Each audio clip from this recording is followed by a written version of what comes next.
this is a very interesting, very important, a milestone pick because typically in years, Kennedy was known to kind of be more leaning. He was conservative, but I think he leaned more middle Yeah, in the middle. conservative. So he could, at a 4-4 tie, he could be that deciding justice to tote it either other way.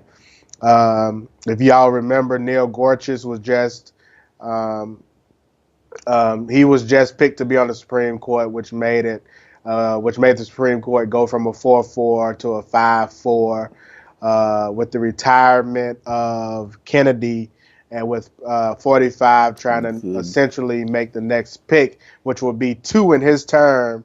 This could be dramatic because it could flip it from a 5-4 to a six Three. three. This could be everlasting for generations.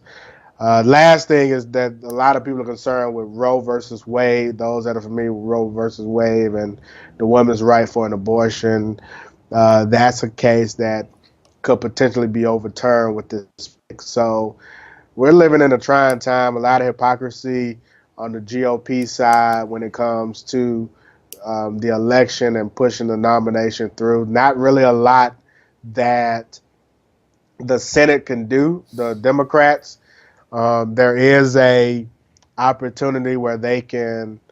Um, there's a GOP moderate, I forget her name, over in I think it's either Vermont or Rhode Island. I have to look it up real quick, but she has the ability to tilt it either way with her vote. So a lot going on, and the most disturbing of all is that, and I'll get to that in a minute, but with the loss of that election, a lot is can unfold here. I'm telling you, how bad is our look that of all the presidents that have come through, that Donald Trump is the one that get an opportunity to bring in two Supreme Court justices who have terms lasting as long as they want them to last. I think you probably can count on your fingers the number of times that a president has had that luxury, if any. I don't think Two? it's, I mean, I don't think, yeah, he'd be able to bring on two. And the thing about it is his candidates that he's looking at are young people in the eyes of the justices. So you got a 53-year-old and a 46-year-old. The That two guys being 53 and the lady that being 46 that could be on that Supreme Court till they for die. decades to decades. Yeah, At least 30 till they 80 or something. absolutely. At least in 25 plus years. So Damn. you got the ability to be on for 2 decades at a minimum, and that would be what 4 terms, 4 election cycles. So maybe five. That'll be 5 election cycles that they would be able to be. Man. Man.